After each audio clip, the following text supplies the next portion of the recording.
Hello అండి, ఈరోజు ప్రపంచ గుండె దినోత్సవం సందర్భంగా సూర్యాపేట జిల్లా కేంద్రంలోని ఆర్వి సూపర్ స్పెషాలిటీ హాస్పిటల్లోని ప్రముఖ గుండె డాక్టర్ అలుక ప్రేమ్ కుమార్ గౌడ్ గారు మెగా గుండె వైద్య శిబిరాన్ని నిర్వహిస్తున్నారు.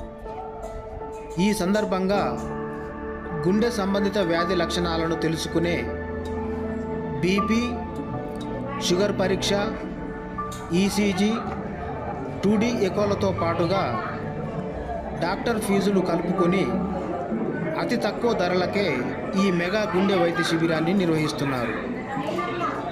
ఈ సందర్భంగా గుండె సంబంధిత వ్యాధి లక్షణాలను తెలుసుకునే ఈరోజు నిర్వహిస్తున్న ఈ మెగా గుండె వైద్య శిబిరంలో సేవలు పొందేందుకు వచ్చే వారితో పాటుగా గుండె సంబంధిత వ్యాధి లక్షణాలను గుర్తించడం ఎలాంటి జాగ్రత్తలు పాటించాలి అనే విషయంపై డాక్టర్ గారు అందిస్తున్నటువంటి సూచనలను సలహాలను విని తెలుసుకుందాం రండి.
వరల్డ్ హార్ట్ డే అంటే దీని ముఖ్య ఉద్దేశం ఏంటి అని అంటే గుండెకు సంబంధించిన వ్యాధులు ఇప్పుడు ప్రపంచవ్యాప్తంగా మరణాలకి ఫస్ట్ ప్లేస్లో ఉన్నాయన్నమాట.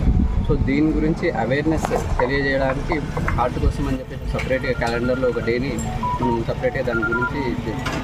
సో ఇప్పుడు ఈ వరల్డ్ హార్ట్ డే గురించి ప్రాముఖ్యత గురించి ప్రపంచవ్యాప్తంగా తెలుసుకోవడం కోసం అన్ని దేశాలతో పాటు మన దేశంలో కూడా మన రాష్ట్రంలో మన సూర్యాపేట లాంటి ఉన్న ప్లేస్లో కూడా ఆర్వి సూపర్ స్పెషాలిటీ హాస్పిటల్లో దాని అవేర్నెస్ నుంచి పబ్లిక్కి తెలియజేయడానికి ఇవాళ మనం ఒక హెల్త్ క్యాంప్ కూడా కండక్ట్ చేస్తున్నాము. దీంట్లో మనము ECG, 2D echo and consultation కానీ బేసిక్ ఇన్వెస్టిగేషన్స్ అన్నీ కూడా చాలా తక్కువ ధరకు, సో అందరూ కూడా ఒకసారి హార్ట్ చెక్ చేయించుకోవాలనే ఉద్దేశంతో ఇవాళ మనం ఈ క్యాంప్ కండక్ట్ చేస్తున్నాము. అండ్ ఇలాంటి గుడ్ థింగ్కి మనకు సపోర్ట్ చేస్తున్న గ్లెన్మార్ వాళ్ళకి కూడా చాలా థ్యాంక్ యూ.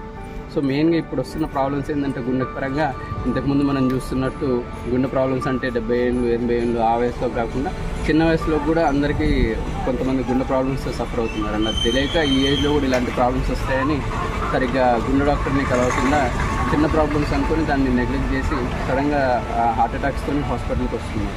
చిన్న వయసులో వచ్చిన గుండెపోట్లు కానీ చిన్న వయసులో వచ్చిన ప్రాబ్లమ్స్ కానీ టాలరేట్ చేయడం కష్టం. ఎందుకు అని అంటే వాళ్ళ హార్ట్ అనేది ముందు నుంచి అక్కడ ప్రిపేర్డ్గా ఉండదు. ఏజ్ అవుతుంటా ఉంటే అది స్లో ప్రాసెస్ కాబట్టి శరీరం అనేది దానికి ప్రిపేర్డ్గా ఉంటుంది. అందుకని స్ట్రోక్లు వస్తుంటే కొంతమంది తక్కువ ఉంటారు.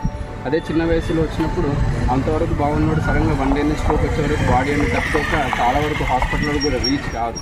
అండ్ అసలు ఈ ఏజ్లో హార్ట్ అటాక్స్ వస్తాయి అని ఎక్స్పెక్ట్ కూడా చేయరు కాబట్టి దాన్ని గ్యాస్ అనుకోనో, లేకపోతే దాన్ని మామూలుగా చెస్ట్ ముక్కనో, లేకపోతే దగ్గు వల్ల వస్తుందనో, అట్లా ఇన్ఫెక్షన్ అనో దాన్ని చాలా నెగ్లెక్ట్ చేసి సో రకరకాల కారణాలతో దాన్ని డిలే చేస్తారన్నట్టు. సో అలా ప్రాబ్లం చాలా పెరిగిన తర్వాత హాస్పిటల్కి రావడం జరుగుతుంది. సో ఇప్పుడున్న ఎరాలో, ఇప్పుడున్న మన జీవన శైలిలో స్ట్రెస్ కానీ, ఫుడ్ కానీ, మనకున్న బిజీ లైఫ్కి రెగ్యులర్ ఎక్సర్సైజ్ లేకపోవడం కానీ, మనం తింటున్న ఫుడ్ కానీ, ఇవన్నీ కూడగట్టుకుని ఏంటంటే చాలా యంగ్ ఏజెస్లో కూడా గుండె ప్రాబ్లమ్స్కి కారణాలు అవుతుంది. సో ఇప్పుడు యంగ్ ఏజ్ అంటే ఇంతకుముందు మనము 35 years దాటింది అని అంటే ఏదైనా చిన్న ప్రాబ్లం వచ్చినా కానీ ఒకసారి హాస్పిటల్కి వెళ్ళి రెగ్యులర్ హెల్త్ చెకప్స్తో ఉంటే బెటర్. ఎందుకంటే గుండె ప్రాబ్లమ్స్ ఏ వయసు నుంచి స్టార్ట్ అవుతాయని తెలియదు. అండ్ చాలా వరకు ప్రాబ్లమ్స్ ఒకసారి టెస్ట్ చేస్తే కానీ మనకు బయటపడుతూ ఉంటాయి. అండ్ మనకు చిన్న వయసులో వచ్చే గుండెపోట్లకు కానీ వీటన్నిటికీ ఏంటంటే కొన్ని రిథమ్ అబ్నార్మాలిటీస్ కానీ, స్ట్రక్చరల్ హార్ట్ డిసీజ్ అంటాం, అంటే గుండె కండరాల్లో తేడాలు, ఇట్లాంటివన్నీ కూడా చిన్న చిన్న పరీక్షలు లైక్ 2D యొక్క TMT ద్వారానే చాలా 95% ఆఫ్ ద ప్రాబ్లమ్స్ బయటపడతాయి అన్నట్టు. సో ఇప్పుడు ఇలాంటి చిన్న చిన్న టెస్టులు మన పెరిఫరీ సూర్యాపేట లాంటి జిల్లాలో కూడా అవైలబుల్గా ఉన్నాయి. సో ఇట్లాంటి ఈ టెస్ట్ పరీక్షలు చేయించుకుంటే ఏంటంటే ఏదైనా పెద్ద ప్రాబ్లం రాకముందే మనం దాన్ని గుర్తించిన వాళ్ళం అవుతాం, దాన్ని కరెక్ట్ చేసుకున్నాం అవుతాం. ఆల్మోస్ట్ వీక్లీ, వారానికి ఒక్కసారి అయినా కానీ నేను ఒక 30 ఏళ్ళ కన్నా చిన్న వయసు ఉన్న వాళ్ళకి గుండెపోట్లు రావడం చూస్తాం మనం ఇక్కడ. అంటే మన సూర్యాపేట జిల్లాలో కూడా అంత పెద్దగా ఈ చిన్న వయసులో గుండెపోట్లు కానీ, చిన్న వయసులో హృదయం సంబంధించిన ప్రాబ్లమ్స్ రావడం కానీ చాలా అరుదేం కాదు, ఇట్స్ కామన్. సో అందుకని చెప్పేసి అందరూ కూడా సో ఒక 35 years దాటిందంటే రెగ్యులర్గా హార్ట్ చెకప్స్ చేయించుకోవడం, అట్లీస్ట్ 2 years ఒకసారైనా కానీ గుండె చెకప్ చేయించుకోవడం ఇంపార్టెంట్. అండ్ దీంతో పాటు మనం హెల్దీ లైఫ్ స్టైల్ లీడ్ చేయడం, అంటే బీపీ ఉన్న వాళ్ళు కానీ, షుగర్ ఉన్న వాళ్ళు కానీ ఇవి రెగ్యులర్గా చెకప్ చేయించుకుంటూ కంట్రోల్లో పెట్టుకోవడం, రెగ్యులర్గా వ్యాయామాలు చేయడం, అండ్ డైట్ ప్రాపర్గా తీసుకోవడం, ఇవన్నీ కూడా చాలా ఇంపార్టెంట్. వీటన్నిటితో పాటు మానసిక స్ట్రెస్, అంటే మెంటల్గా మనం థింకింగ్ ప్రాసెస్ కానీ స్ట్రెస్ కూడా చాలా ఇంపార్టెంట్. ఎందుకనంటే ఇవన్నీ కూడా మన ఈ హార్ట్ ప్రాబ్లమ్స్లో ఒక రోల్ ప్లే చేస్తాయి. మనకు తెలియకుండానే లోపలనే జరిగే ప్రక్రియలు మనకు తెలియదు. సడన్గా పెద్దగా అయ్యేంత వరకు మనం దాన్ని గుర్తించము. సో ఇవన్నిటితో రెగ్యులర్ ఎక్సర్సైజ్, డైట్తో పాటు మెంటల్గా స్టేబుల్గా ఉండడం, మెంటల్గా మనం కూల్గా ఉండడం కూడా చాలా ఇంపార్టెంట్. ఇవన్నీ పాటిస్తే మనము దాదాపుగా గుండె ప్రాబ్లమ్స్ కానీ అదర్ ఇతర ప్రాబ్లమ్స్ కాకుండా మనం చాలా వరకు కంట్రోల్లో పెట్టుకోగలము. సో ఈ అవేర్నెస్ తెలియడం కోసం మనం ఇవాళ సపరేట్గా క్యాంప్ పెట్టి ఇదంతా కూడా చేస్తున్నాము. అండ్ గ్లెన్మార్ వాళ్ళకి చాలా థ్యాంక్ యూ, దీనికి ఇనిషియేటివ్ సపోర్ట్ చేసినందుకు థ్యాంక్ యూ సార్.